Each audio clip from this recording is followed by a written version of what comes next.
Mr. Peter Miller. Thank you. Hi, Alfio. Good to see you. Good to have you in the studio, in the flesh. Well, it's a interesting subject, and as we were just talking before, setting up, this is something that becomes a bit of a mission for me, because I believe that we should all be taught good communications. We should all be really good communicators, and most of the 99% are crap at it. We should be taught it at school. Why don't they do this, It's insane. You use it all day, every day of your life, all day. You're talking. And most people don't have any skills in it at all. Why is this? That's a great question. I think we're going to explore that today. Right. But I'm sure the listeners would love to know a little bit about you and your journey as a few things: an MC, a speaker's coach, an actor as well.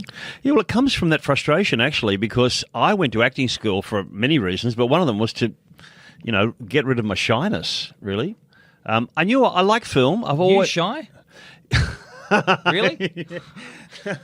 Yeah. I used to be, yeah. But this is what good acting training can do for you, No, I was. I was only boy, and I had two sisters, and they were the youngest, and I was ignored, and yeah, I just, my parents come from that weird generation that had this thing going, "Oh, little boy should be seen and not heard, go away," and I thought, okay, I'll do that because that's what my parents told me to do. This is the weirdest, most stupid thing ever. Little boy should be seen and not heard. What a dumb thing to say.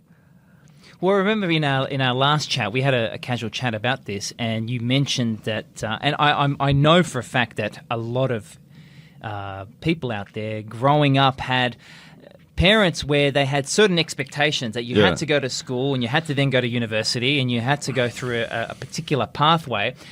And it was very similar story in your case, where you always knew that that you had this love and inspiration to be a speaker, an actor, a performer. Well, I got to 16 and I understood that my parents were making some bad decisions for me. I did the right thing and asked them their opinion, and their opinion turned out to be wrong. So at the age of about 16 or 17, I stopped listening to my parents. And that was a good thing for me to do. And when you did that, what did you do? So let's talk about, where did your journey all start as a... Oh, well, it was really started on the first film I ever saw, called Daktari, and I remember it, and I thought, oh my God, this is fantastic, a film, big screen. I just loved it. I was taken into that world, and I was lost for a couple of hours, and then I thought about the film for a lot longer, and I kind of knew then, when I was a young kid, that I just really liked that magic of the theatre and the film and of the imagination and stuff, and the story, storytelling. Yeah. So that was, but my parents were very normal people, lovely people, but very low kind of expectations. And my dad's he just wanted me to work at a bank. He really wanted me to work at a bank. Wow. Or a shop, or a shop, right? A shop.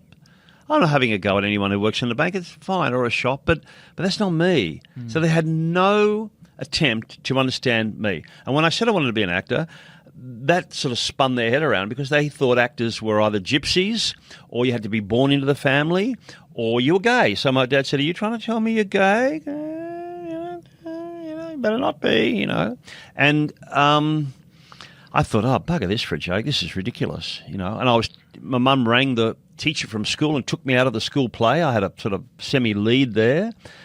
I thought, oh, bugger this for a joke. So the best thing I ever did was leave school at the end of the HSC and go, and I moved out straight away as soon as school finished, from Parramatta to Mossman, North Sydney, around there. And I went to the Ensemble Theatre.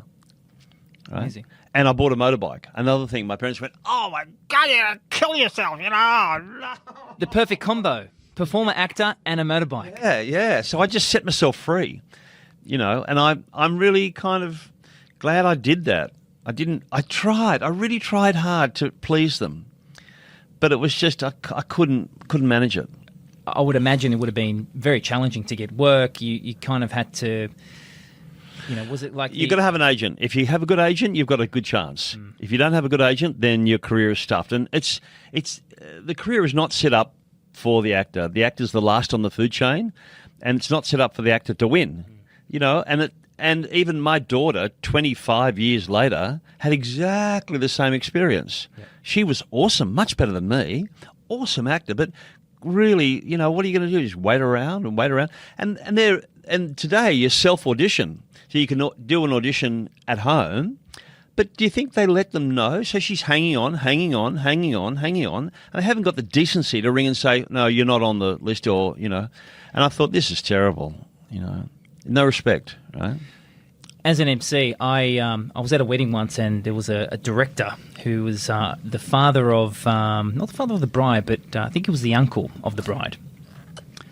I can't remember exactly. What, a film director or a film theatre? director? Oh, film wow. director. And I approached him and I said to him, because at the time I still had this urge, you know, this desire to make films. Make films. Will be a professional actor. Right. Okay. And I said to him, can you give me any advice? I highly respect what you do. Yeah. It's such a, pleasure to meet you. Mm-hmm. What's your advice, as an inspiring actor? And he said to me, get involved. Involved in everything. Mm-hmm. Paid or unpaid. You have to be constantly a working actor. Mm. And I thought that was really good advice, because he said to me, you tonight is an example. MCing, going to a play, getting involved in a community play, right. Or, just constantly getting involved. Right. Would you? Oh, well, my agent advised against non-professional theatre, and they have some very bad habits. And since I've kind of retired, I did do an amateur theatre production, and it was a bad experience for me. So I kind of got involved in what I do now is renovate condos, and I've still got, paint in my hand. I was painting a garage today. But during my holidays... Do you perform while you... I sing. I do sing. You do sing? Yeah, I love to paint. I paint away, Do you have an audience as well? Like the neighbours popping their head out and... I have. But where was I? Renovating.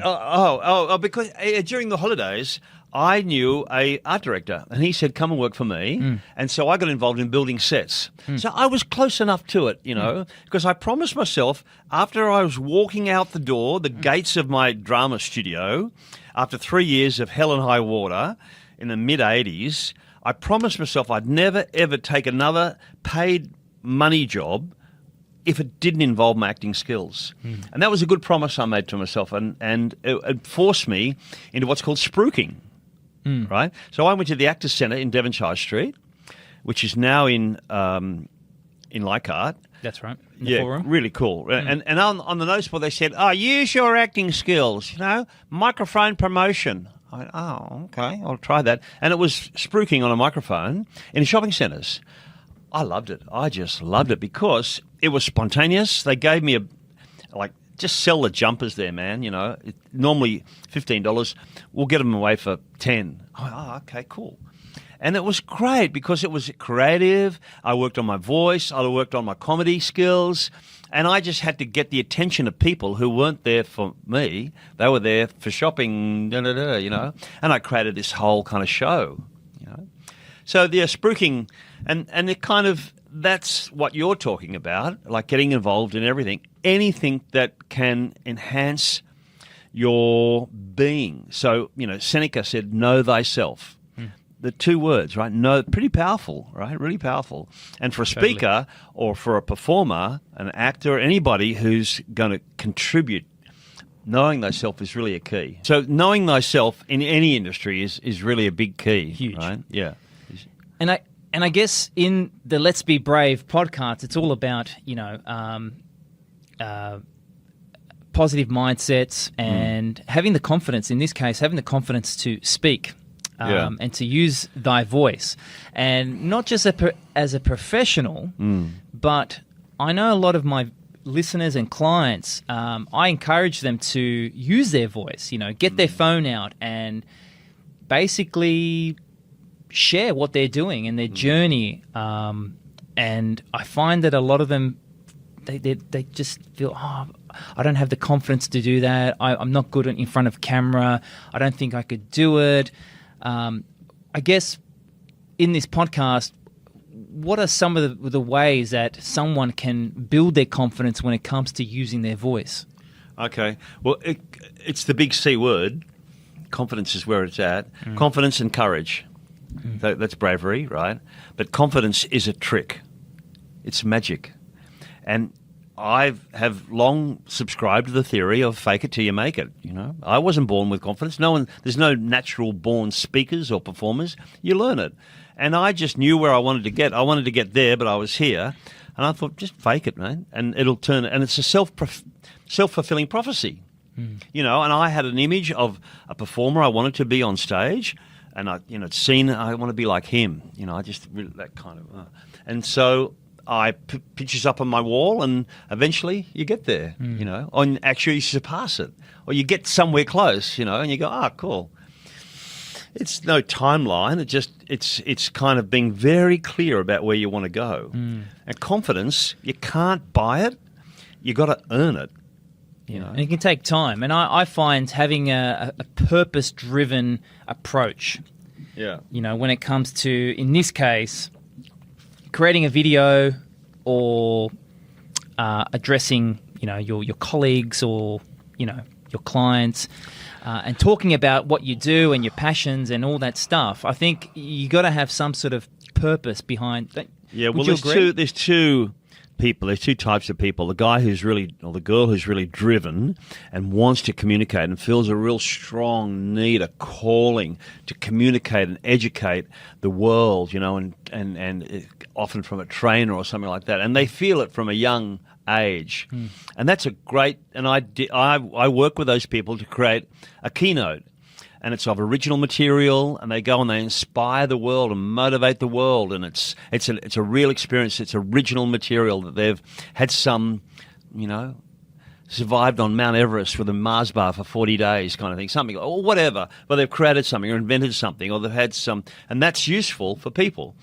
The other most, the majority are people who have either risen to some expert level in their career or their work, or they've been asked to speak for work on behalf of work, to present, make a presentation, or they've been a friend of someone who's said, "Can you speak at my wedding?" And often it's. They're either going to like it or just get through it. And sometimes they go, that was cool. I want to do more of this. But that's pretty rare. So as a speaker's coach, I work with people who just, who are both the driven, the person who is co-motivated and in the groove, and they're great to work with. They'll try anything, But with the person who's got a speaking job coming up, often not paid, if they're smart enough to use a speaker's coach, because if you do a good presentation, everyone will know about it, particularly now. And you'll make an impact. Well, the sky's the limit, really. If they go, you'll get, it's called tapped on the shoulder, get Alfio. I saw him present the other day. He's pretty cool. He's funny, actually. I didn't know Alfio had it in him. And it's a great way to climb the career ladder. If you can present and you can be entertaining with a message, the sky's the limit, really. For sure. So with that type of person that, does need, it would be useful for them to have that guidance, what would you say are some of the things they can better prepare themselves? The first thing is to know how long you're going to speak for. Like I said to you today, how long is this podcast? That's the first thing. You must know how long you're going to speak for. It's really important, because 5 minutes is a lot different from 55 minutes or half an hour, whatever. And so get that correct. Yeah. And then that will determine your next stage. What are you going to say? And I write it out. I just write it out because you can think on paper.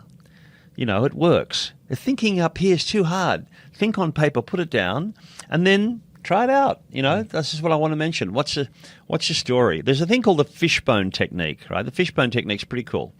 So you draw the backbone of the fish, and then you got bones coming off like that, and they're different. They can be stories, or they could be media, or they could be audience interaction, or they could be your own story, or they could be stories about the product. But the backbone in the middle of the fish is the theme, or there's a theme to it. That holds it all together. Right? So in other words, the premise and the core message, if you like, of what you're communicating. Yeah. And the beginning of the top of the fish and the bottom of the fish, that's the start and the finish. Your start and your finish are really, really important. So if I have a new client, we'll spend a lot of time on the start and the finish. They normally can relate to each other. So I had a guy from Ray White. He wanted to get higher in the Ray White real estate agency, and he had a good career as an auctioneer. So I had him present coming from the back of the room. All right, everybody. And he has this great kind of person in a hat and all that sort of stuff. And he walked right through the audience, did his presentation and he had slides and everything like that. And then he walked off going, all right, and it's sold to the man at the back, and then and it was really cool. He did really well, and his career just skyrocketed, absolutely skyrocketed from that presentation we did. So it's very satisfying. Speaking is a fantastic thing for yourself because it's a great course in self-development, right? If you are going to put yourself on stage to be judged by everybody, you're going to cross some bridges there. You're going to go forward, whether you like it or not. You're going to advance. You're going to grow as a person. It's a fantastic course in self-development. Oh, well, it's the fundamental aspect in everyday life, isn't it? Yeah, so why aren't we taught this at school? That's a very good question. I don't know. And then you get all these people who are frightened of it, which is insane. You shouldn't be frightened of speaking. So we spoke about some techniques and, establishing a time frame, which is very important. And then from that, breaking down the content, what you're trying to deliver. Yeah. So it begins. So, what you kind of work from the back forward, right? So at the end of your presentation, what do you want the audience to think or feel or go away with? And then you work back from there. Yeah. How are we going to get to that? Yeah. So I want them to sign up for the course, or I want them to buy the product, or I want them to make an appointment, or, I want them to, something like that. Yeah. Right? And then you work back from there. When are you going to introduce the product? When are you going to... So a good presentation goes like this. Any good communication does, Zigzag, right? Fast and slow, high and low. Fast and slow, high and low. That's how your voice should be as well, right? And your voice, you talked about it before, but the voice is just wonderful communication. It's more than an instrument. And again, we're not taught how to use our voice properly. And I found, with a little bit of voice training at acting school, wow, my whole life changed. People started to listen to me. I was born and I grew up in Parramatta. How you going, mate? And my dad had a service station, a BP service station in Wentworthville, working class Wentworthville, right? The working class part of Parramatta. And not now, but then it was, and so I had a real nasal, and they got to acting school and they went, that's probably the worst voice we've ever heard. If you don't want to kind of improve it, then you're probably better to leave right now. But you're going to have to do a lot of work on your voice. And I didn't know that you could change your voice. You could kind of improve it. It was placed wrong. That's all. In the nose, it's really aggressive. In the throat, it's really weak down here, right? Really weak. You've got no power there. And here, it's like, get away. It's in the middle of the mouth. That's where the sounds are formed, in the middle of the mouth. Good singers, as you know, they sing from here. They open their mouth up. Yeah. And that's all it is. It's placement. It's also using your body as well. But just get the sound coming out first in the beginning, right? Just put it there. So the best way to do that is the lip bubble. Like that? Yeah. So the sound comes out there, not... And with a mask, of course, masking is coming to an end, thank God for that. But it's making people really, who don't speak well anyway, unintelligible. You just can't. I mean, I was ordering some food the other day at Charkill Charlie's in Mossman. I just couldn't understand this guy, man. He goes, no. I had to ask him 3 times. Then I gave up. I just couldn't understand him. But I find it's not just the fact that there's something covering the sound coming out of the mouth. Yeah. I feel it's not just that, but it's taking away the expression of the... Correct. Which I think is a very important element, right? The smile, right? Well, the communication is not just a sound, right? It's also the way, the expression, its personality. So this is something I work with speakers, and they're not used to using their face. I say an expression is worth 1,000 words, right? A picture is worth 1,000 words. You go, oh, what? Use your eyes and your face. And as an MC, I'm stuck behind a lectern. So I can't even use my body. So all the audience see from a lectern is here. So you're crazy if you don't use your hand. You've got your arms and your face. Well, as an Italian, that comes very easy. I mean, if you want to shut up an Italian, you just have to tie their hands behind their back and they would not say a thing ever again. Silent.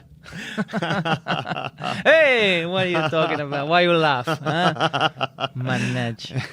But it's so true. Well, they say, Australians don't open their mouth because if they open them too much, the flies go in the mouth, right? It's so but I like it because it really is effective. You get a lot more out of life if you can communicate well. It's every day is better, Let's talk about fear. I mean, we've spoken about how to. One person, a person prepares themselves. They've got all the theory behind what they need to do, how they need to better prepare themselves. But for some reason, and we spoke about confidence and building confidence, right? But a lot of people, and a lot of people that I interact with, talking about encouraging them, look, use your voice, use your personality. That's what people buy. They don't buy your product. They buy you, right? But for some of them, they just got this fear. So, as a coach, what do you do to, I guess, guide them or navigate through that fear? Well, there's a couple of kind of there's a client questionnaire I send to them beforehand, and one of the questions is, have you ever had any negative experiences before public speaking? And often it's at school. And it's completely, totally wrong at school. So they say, get a card. Get a card. A card system is just such a dumb, antiquated way to speak. It's just ridiculously bad. And often, in my case, it was like we were asked every Friday morning, someone was picked to read the Bible. You were tapped on the shoulder on the Thursday. You had to go home on the Thursday night and learn a passage from the Bible, which made no sense at all anyway. I remember doing something like that. Oh, my God. I had no idea what I was... And then I'm halfway through and they go, speak up, mate, I can't hear you. I sit down, and they're jiving me and I lost all confidence. And then I didn't want to ever do it again, And that's a similar experience for many, many people. Because confidence is fragile as a youngster. Yeah. It can be fragile all your life, but I'm aware that you've got confidence is like motivation. It comes and goes, but motivation is like a petrol in the car. Sometimes you've got to kind of get around motivated people, or you've got to motivate yourself and somehow. And that comes from having a very clear goal. Why am I doing this? Why? What do I want? There's 2 things I was taught at acting school which have steered me in good for the rest of my life. There's action and objective. An action is what do you want? An objective is why do you want it? So an actor will never, ever walk on stage without knowing what their action and objective is in as a character. In this scene, what do you want? What do you want? Keep asking yourself that throughout your day, in your normal life, you'll go a long way. What do I want? Well, things become a lot clearer. And I personally...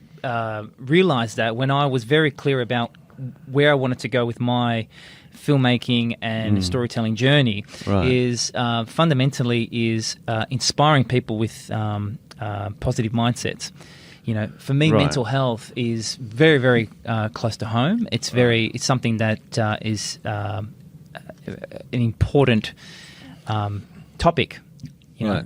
So when I realized that was the direction I needed to take, everything becomes clear in terms of, what you do and who you speak with, and anxiety is having too many options. So if you excuse me, if you can't decide what you want, and you go, I want that, I want that, I want that, you become anxious. Yeah. That's the start of.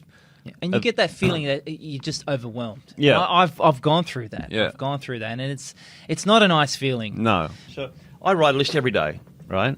A list just like that every day. And I find envelopes pretty good. Yep. But every day I write one, and I've tried every kind of time management So thing. do you mean like your plan for today, for the day? Yeah, that's what I want. Yeah. That's what I want to do today. Yeah, that's Now, your mission. Why do I want it? The objective is different, but in there I know why I want to do it, and I've thought about it. Yeah. You know, and that'll get you through. On here on the phone, no good. It's too easy to ignore. It's not there. You carry this with you all day. Yeah, I find that writing on a piece of paper, I find that I absorb the information a lot better than actually typing it on a phone or a computer. Right. Yeah. There's like a connection between, because you're manually doing it, so Yeah.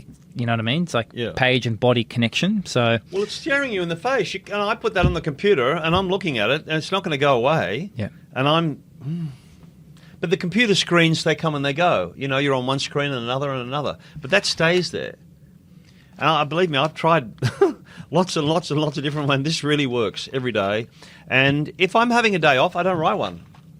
You know, if I'm dagging around doing nothing, a day off, I try and keep it to Sundays because that's the way I was brought up. Yeah. You know, I don't write one of these on a Sunday. Very, very rarely do I write one. yeah, And it feels good. You know, it feels really good. It's even on a Saturday and Sunday sometimes, you know. you need balance.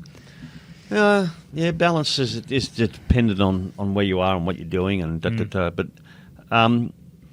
just keep asking yourself, what do I want? What do I want? And get clear about that and become very good at it.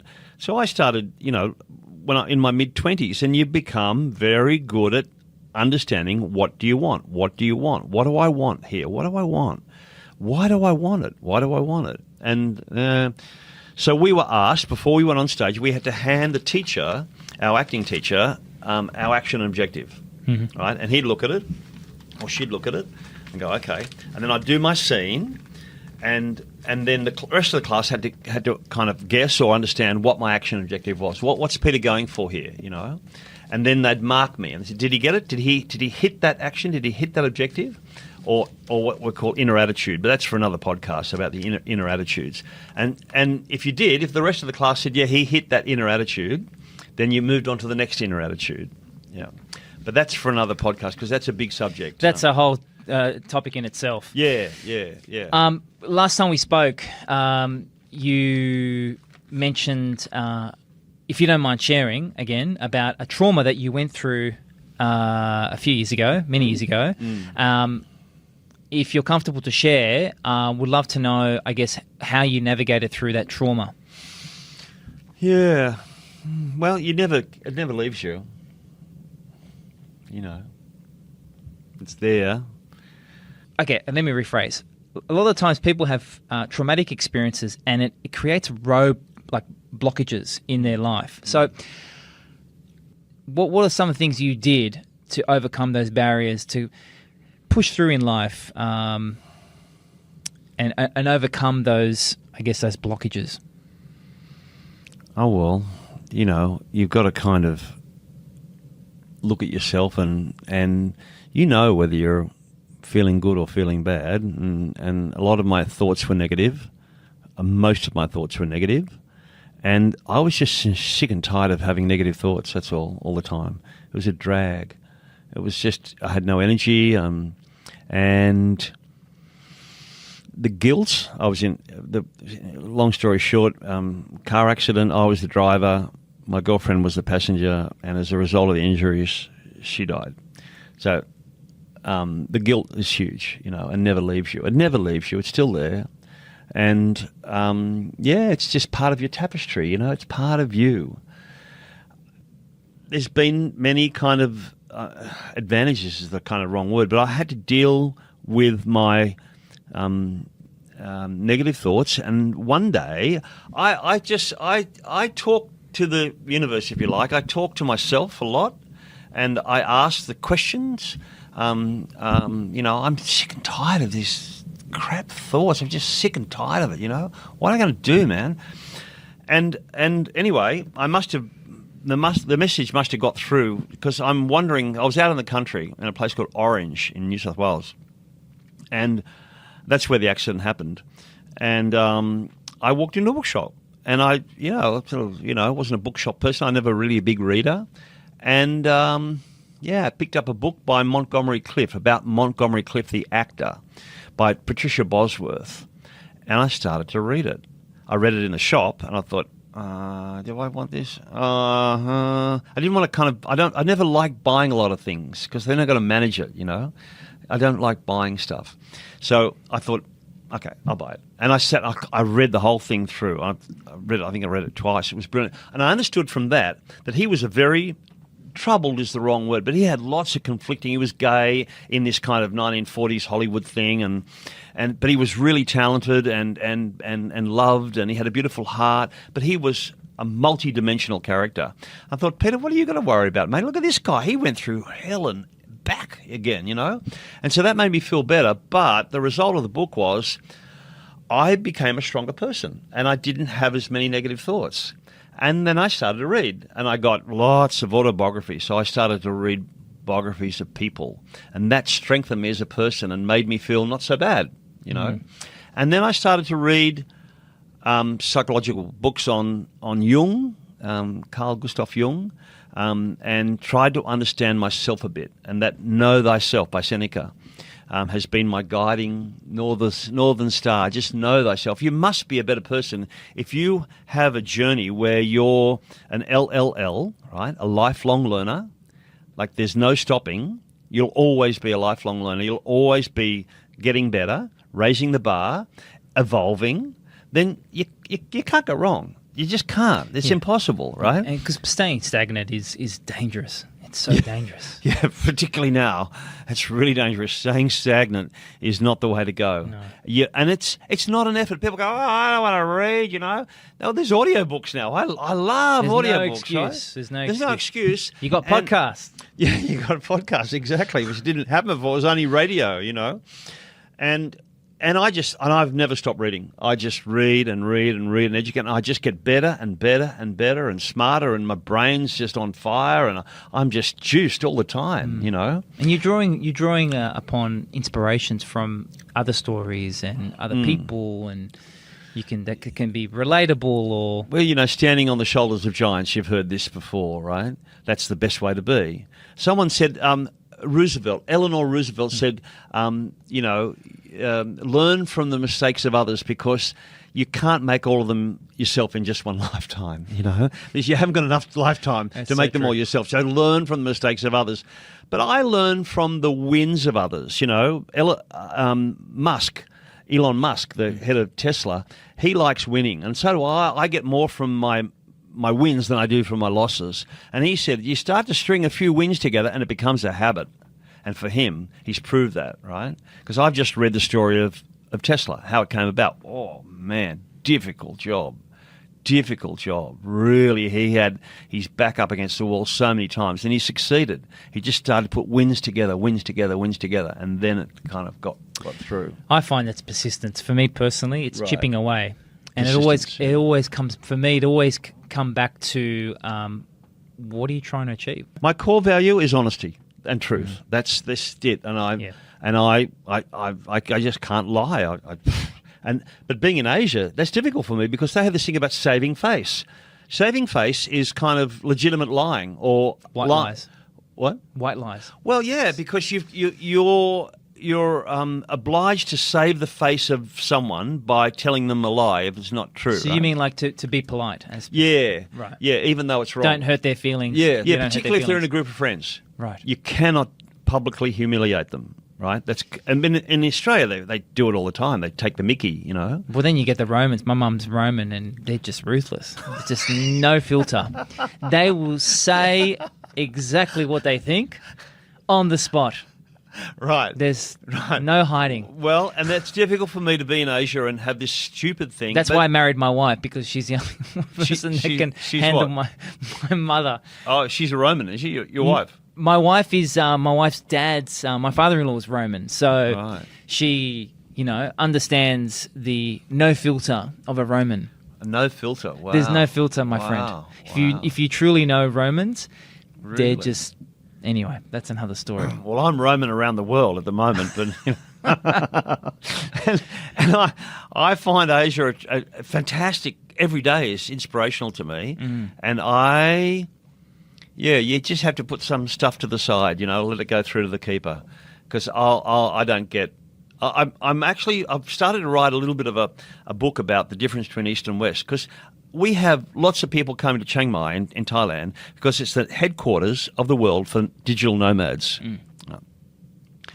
And it has been for a number of years. So people who have done the corporate stuff, mum and dad, go to college and get the degree and join the big firm, and this is bullshit. This is terrible. This is boring. And I've got to suck up to that guy. He's an idiot. And I had that Climb the experience. corporate ladder. Yeah, and they realise, they go, One nah, size fits I'm all. checking out, and they go, online income, and Chiang Mai will come up because it's the, and they'll arrive and they go, how do I do this? And they've got some savings and so forth, and they work out an online income from there. So that's really interesting to meet those sort of people there, but they think that the West or the East is like the West, and it's not. It's completely different, and they get themselves all tied up in knots. I've been an Asiaphile since I was a kid. I got lost in Sydney's Chinatown once when I was a kid. I was there about 14 years old, but I got lost and I loved it. I go, wow, look at the red and the gold and the ding ding ding ding ding da da da da. And then I walked into accidentally to try and ask directions. I walked into a kung fu exhibition, right? And I go, and he turned around and said, and I was just waiting for it, looking, going, oh, wow. He said, you right, mate? You want to join? I went, where's the train station, And I picked up a pamphlet, and I kept that pamphlet. You didn't join, No, I didn't do a join, sparring not at that session? time. No sparring Not at that session time. for little Pete Miller? No, I did judo, though, after that. Okay. Karate was a bit too much for me, but I did judo Okay. and loved it. But, yeah, I've always loved Asia. I've been to Europe, but it doesn't hold the same fascination for me as Asia. Asia has a very deep kind of culture connected with the land. I'm a land guy. I like the soil, and they have a very close connection with the spirits of the land. It's the Buddhist or whatever, particularly in Thailand. Like, we have a spirit house outside our house. There's two of them. There's one for the ancestors and one for the spirits. So in Aboriginals, we're sharing, the Aboriginals believe the spirits of the land is the same. So, as an MC, you're welcome, ladies and gentlemen. And tonight, we're not sponsored by, but we're sharing the Darajiju people, and that's kind of common in corporate events now, which is a really good thing. It's fantastic. Yeah, acknowledging the original custodians That's of right. our land. That's right. Well, that's in Thailand. It's huge, and Very important. Yeah, it's fantastic. And people go, what? Oh, what are you doing? What's that? And we're not brought up to think about that. We're brought up to think that if you can't see it, it doesn't exist, which is complete crap, So, we spoke a few things about, overcoming fear and building confidence. You're not born with confidence, and being a better speaker, preparation, having purpose, core values being so important. I guess to wrap things up, what would your takeaway message to people out there listening when it comes to being a better speaker? Whether it's a professional, or whether you've been thrown this task, this challenge to present at work, or whatever it may be, what is your takeaway message to those people? Well, any kind of work you're going to do to be a better communicator is going to benefit you, not just in your work or at the presentation you're going to do, but all day, every day of your life. So a little bit of training or tuition or knowledge about how to communicate, well, it doesn't stop. It doesn't stop after the presentation finishes, You're communicating all the time. And I found that my sisters, who used to ignore me, started to take notice. Everyone started to take notice of me when my voice improved. Instead of going, yeah, you go, mate, it started to become a bit more resonant and not forceful, but just they could hear me and understand me, and it sounded like a real person, an authentic person. So go ahead, learn communication. whether it's on stage or just be a better communicator, because we should be taught it at school. We're not. We're not taught money management at either. We're not taught cooking at school. All these things that we should be doing, we do every day. Eating properly, health, and we're taught history and economics and stupid stuff, right? Which is why I bombed out at school. I hated it. I couldn't. Growing your own veggies and... Yeah, just eating healthily. Why aren't we taught this thing, And cooking, making a meal for yourself, And for me, it was...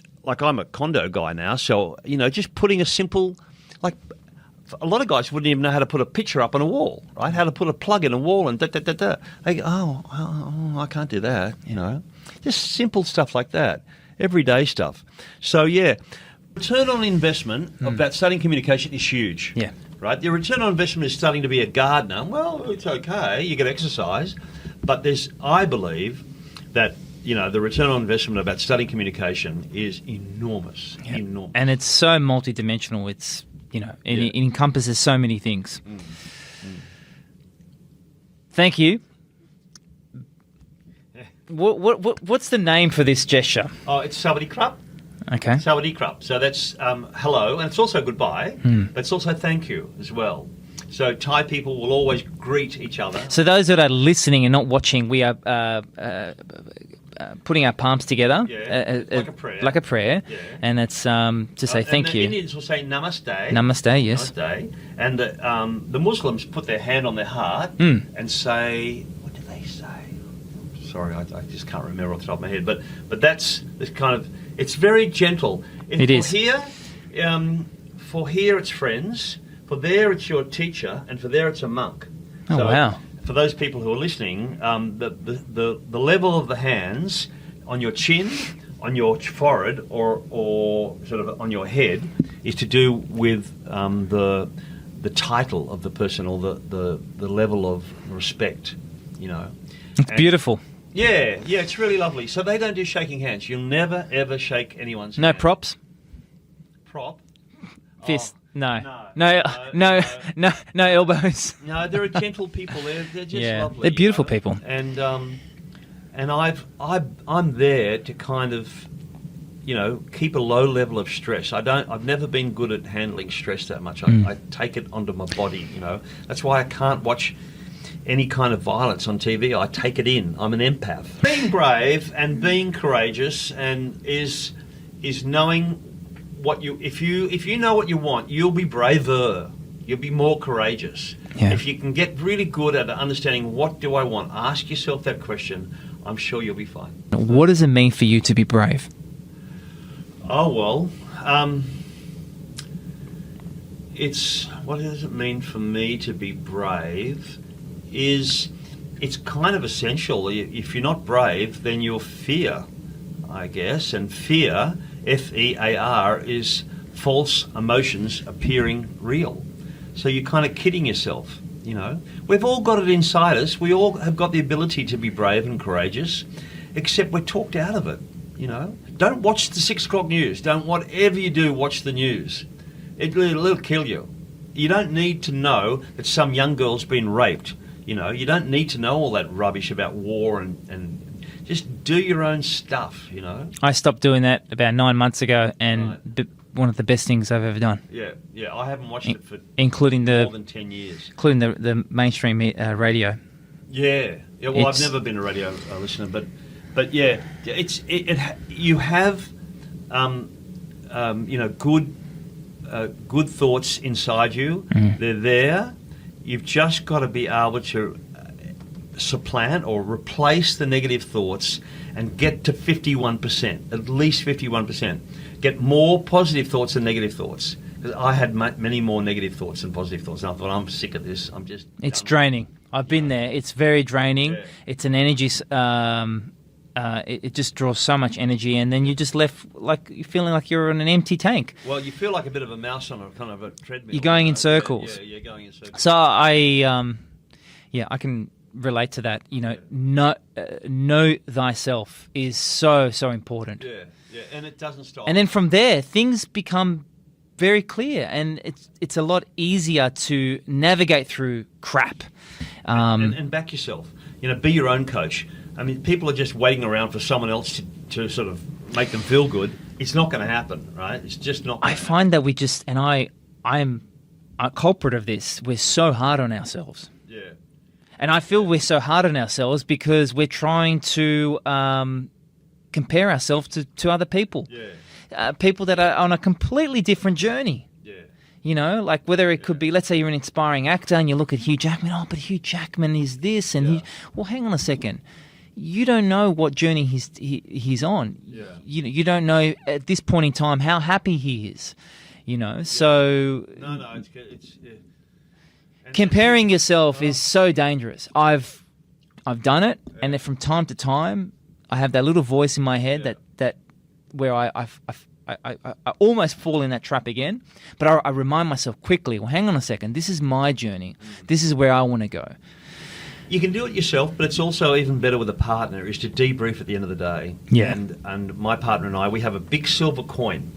It's a big silver dollar, and we keep it in our hands, and I give it to her. The lights are out, and we kind of just talk. So, what was the best thing that happened to you today? Right? It's cool. It's really great. You kind of end the day. You finish it off so you can start the day fresh. That is a cracker strategy, that one, and it works beautifully for us. Or if we've been out and I've done something today and she's done something today, we come together at maybe 6 or 7 o'clock. We haven't got a TV. We don't have an aerial, so we never watch TV. We don't even have it on. We can't. And so we come together and we talk. And how was your day? But we're still even in bed. It's really cool. That's really beautiful. I like that. Yeah. I asked myself, how many fist pumps did I do today? Right? Because I like this tennis thing they do, fist pumps. Like today, I was painting the garage out today, right? It's got all the paint, and I managed to get it done in time. I set myself a time, and that's your win, right? And I fist pumped myself, right? And I used to do it when I was renovating a house, and I'd give myself a high five. But fist pumps are great. How many fist pumps have you given yourself today? Like, I won that. I nailed that. I was cool, right? We often don't acknowledge our wins. I think, I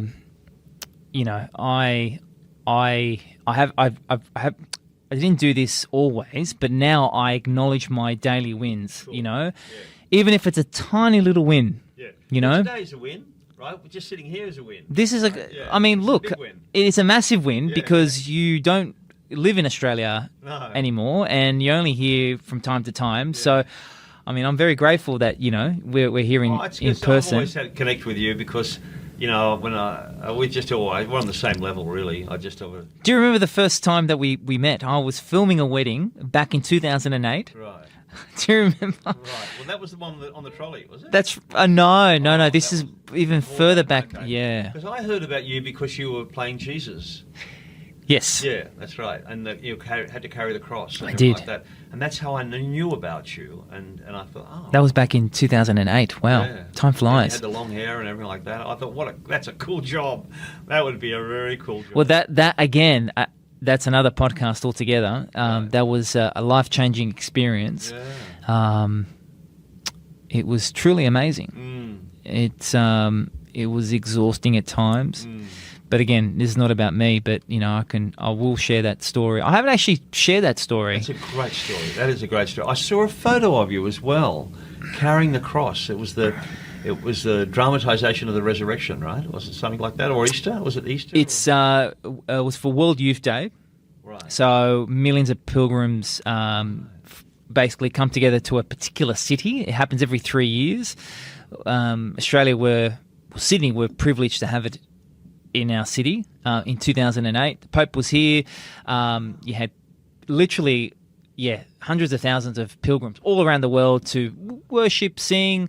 And what I found with World Youth Day at the time, in particular when it came to Sydney, that people of all walks of life basically were drawn to this aura and what it was all about. And it was essentially, of course, it's about as Christians, following the way of Christ and all that stuff. But it is bringing people together of all walks of life. And that fundamental the fundamental teaching is to love thy neighbour. Right, it's true. And, that at 2008, like World Youth Day in Sydney was just an amazing experience. Not just for Christians, but for everybody. you know. But again, we'll say another one. Yeah, but so, you know, if being brave is about courage in yourself and believing that you're a good person and getting those negative thoughts out, it's also about having the courage to connect with people. And I find that a really good tool to connect with people is observation. And that was the first ever thing I was taught as an actor, is to observe yourself and observe others. Not in a kind of a prying kind of way or a busybody kind of way, but just to observe, to take it in and not be distracted, or just to take it all in. And for my children, when I used to pick them up from school, we'd go to the local milk bar or shopping centre and we'd people watch, right? People watch is fantastic, you know. I'd say, that boy and that girl over there, what do you think? Are they brother or sister, or they're boyfriend and girlfriend, or how long? If they're boyfriend and girlfriend, how long have they known each other for? You know, and it was really cool. And you become kind of comfortable with people and their relationships. You become more knowledgeable. You know, and that builds bravery. Of course, and picking up cues. You know, yeah. Being socially aware is something. It's very important. Yeah. Sometimes you just need to know when to, you know what, I'm going to back off a little Body bit. language, yeah. Body language. You know, sometimes you need to know if, for example, you're in, let's say, a gathering, let's say it's a work event or a party, and sometimes it's not a good time to approach someone. You just, for some reason, they may be busy talking to somebody, or they're in thought, whatever. I think being socially aware is something is undervalued. Well, Sydney's a lot different from Chiang Mai, because in Thailand, I've had to get used to silence. So we'll have a meal, and it's okay not to talk at all. Just enjoy the food, right? And that's taken me a lot of getting used to, because in Sydney, people talk fast. And they're like this. And So an Italian wouldn't last in Thailand. And even driving in the car. I mean, when I originally said to my girlfriend, "Are you upset with me or something?" She went, "No." Oh, and so I just had to get used to silence. She's happy with silence, you know. Well, silence is a beautiful thing, you know. Well, not in Sydney, it's not. You know, people want it full on. They want to give their opinion, and they want to throw it down your throat, and it's full on. It is full on. Yeah. Which is why, for me, and I'm sure a lot of people, meditation is... You meditate. Well, I meditate I inversion meditate, you know. What's that? Well, it's it's on a slant board. Right. Oh, okay. I was taught meditation as an actor, because meditation is about being in the moment, and actors have got to be in the moment, be on present. stage, right? Be present. If you're thinking about what you're going to do tomorrow, then you're not present, and your acting goes out no good. But I sit there and I saw a bum, you know, I get uncomfortable, and that's not good. So when I found inversion meditation, because I used to be an aerobic instructor and I get a sore back, and I found inverting myself, so lying on a slant where my heart is higher than my head, that was like paradise, because there was no strain. There was no strain on me. And So hang on, you down. it's like a sit-up board, right? So head down. Yeah, the head down. And you're slightly up. And your legs are up like that. Right, okay. And the blood, and meditation is all about the head, right? Yep. The brain. Yep. So you're feeding your brain with blood. It's getting better. It's easier to think. It's easier not to think. Or just, the brain goes, oh, thank you, because that's why old people faint. Their heart is not strong enough to push the blood up there, and they faint. They fall over. Right? But if you're going to feed it, you're helping your heart, and you're reversing gravity, which is really important, right? So if you can, get a sit-up board. They're $20 from a fitness shop, and just put it on the ground and meditate that way. So your heart is higher than your head. That's all it's got to be. I find breathing too, breathing exercises every morning. Right. Really just gives me gives me clarity and... Right. Breathing's, that's, if you can... I try and get to, my record's probably about 18 breaths, just concentrating on the breath. I think, and then I just, I didn't get past 18. You know? Yeah. But you build a strong kind of mind, so you can focus on things and you can not get distracted.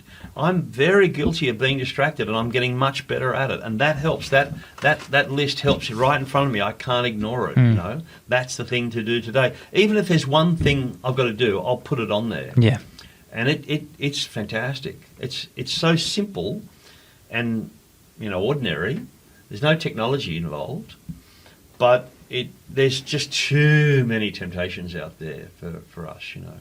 Especially if you have it on a phone, then you got to pop up a notification, and I've tried it. Then It doesn't work. well, that's the thing. You have a distraction, but having it on a piece of paper, then you're just drawn. Yeah, I'll just check Facebook for a second. Yeah. I've taken Facebook off my phone actually. Yeah, I did that for, I think it lasted 3 weeks or a month, and I put it back on there. But I find that discipline, just having discipline, is the key. But it's easier said than done, but it can be done. Yeah. Sawadee crap.